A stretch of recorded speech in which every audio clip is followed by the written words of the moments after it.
Hi, today I'm going to talk about hypergamy. When people talk about fertility decline or dating collapse, a common talking point is that women all want the top few percent of men. That women's hypergamy is the root of the problem with dating these days. And so the solution must be to find a way to rein in women's hypergamy and make women settle for lower status men. I think that hypergamy is real, but I have a different perspective on it. I don't think hypergamy itself is the problem. It's the interaction between women's hypergamy and the social and economic structure we're currently operating in. Hypergamy, broadly speaking, is the idea that women prefer higher status men. That's not crazy. In evolutionary terms, choosing a competent, capable partner who can secure resources makes sense. In a hunter-gatherer society, status probably meant you're a good hunter, you provide for the group, you defend people when necessary, you contribute something valuable to the community. And in that context, hypergamy is adaptive. It incentivizes men to compete in ways that benefit everyone. If women prefer men who bring back food, protect the tribe, or create social cohesion, then male competition gets channeled into pro-social behavior. Status competition is aligned with group survival in that context. So one big problem is that our status hierarchy is no longer aligned with communal benefit in the same way that it was in hunter-gatherer societies.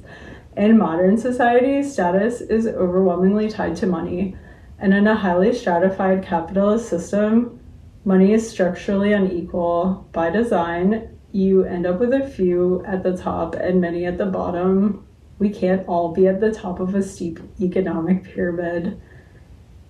If status is tied to a zero-sum hierarchy and hypergamy directs women toward the top of that hierarchy, then mathematically a small number of men will have many options, a large number of men will have very few options. It's destabilizing for pair bonding to have that steep of a status hierarchy. It's not because women are evil, it's not because men are defective, it's because the hierarchy itself is extremely narrow at the top. And it has to be this way because the only reason money has value is because there are poor people who will do things to get money.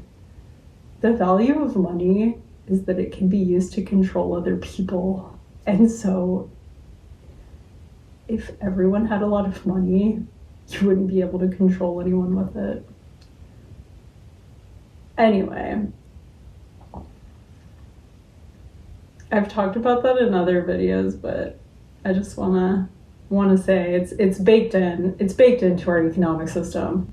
In a small scale egalitarian society, there are many avenues to status.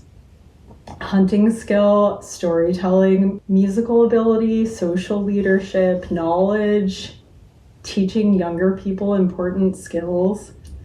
But now status is heavily collapsed into wealth and visibility, and that changes everything. I want to point something out here that supports my thesis on this. So if human hypergamy were as extreme as some people claim it is, we would expect to see something very different in our biology. In species where one dominant male monopolizes most of the females, like gorillas, for example, you see extreme sexual dimorphism. Males are dramatically larger than females. They develop massive upper body strength. They have to be like that because they have to fight all of the other males. And their social structure is organized around harems. Humans don't look like that. Men are somewhat larger than women, but not dramatically so. Our species shows moderate sexual dimorphism and strong evidence of pair bonding across cultures. That suggests that while mate preference and status competition are real, we're not a strict harem species.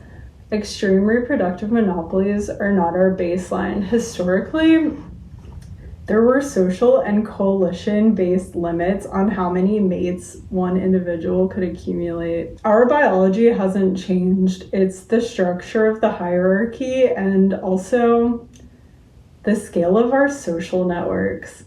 When status becomes extremely narrow and social enforcement weakens, the mating distribution starts to resemble a more skewed model, not because we're gorillas, but because the modern environment amplifies asymmetry. In small-scale hunter-gatherer groups, everyone knows everyone else. Information flows quickly, reputation matters. You can't easily deceive multiple people at once. Even if all the women wanted the same man, he still has to pick one. He can't secretly maintain 5 parallel relationships because everyone in the group would know about it. The women wouldn't let him get away with that, and the other men in the group probably wouldn't tolerate it either. On the other hand, in modern urban society, people are geographically dense but socially disconnected. Dating apps connect strangers who don't share networks. Women often don't know each other. Anonymity enables behavior that small-scale societies naturally regulated. So hypergamy becomes amplified by scale and disconnection. And that harms almost everyone except a small fraction of men at the very top. There's something else I want to say that's related to this. A lot of people believe that testosterone makes men aggressive, but a more accurate way to frame it is that testosterone motivates men to compete. Whether that competition becomes violent or pro-social depends on what the hierarchy rewards. If status comes from providing food, building things, creating art, and protecting people, or other pro-social behaviors, then competition drives good outcomes. If status comes from extracting wealth, displaying dominance, and hoarding resources, then competition looks destructive. Different innate characteristics of humans can have beneficial or damaging outcomes depending on the context, the social structure, the environment, the economic system. Some people think the solution is to shame women out of wanting high status men, but if hypergamy reflects something rooted in evolved mate preference, shame is not going to fix it. You can't shame people out of basic motivational drives. Historically, when social norms required people to go against their innate preferences, it wasn't just shame doing the work. There was material dependence built into the system. In pre-industrial agricultural societies, physical strength and control over land created real leverage. Men could maintain women's economic dependence because they controlled access to resources. That material leverage enforced norms. Industrialization broke that. Once resource access was no longer tied to male-dominated land ownership and physical labor systems, women gained economic independence. Women gained economic independence because the people who really had the most power benefited from the size of the labor force increasing. That means that if the people that own everything benefit from having more workers competing for the same jobs, which they did, they wanted women to work because then women could compete against men for jobs. And also women wanted to be able to work because they wanted independence, but it was I don't know that we would have gotten there on our own if it wasn't for the capitalists being incentivized to increase the size of the labor force by promoting women's economic independence. Anyway, that's kind of a tangent, but once men no longer had material leverage over women, shaming women into doing things that go against their nature, it's not effective.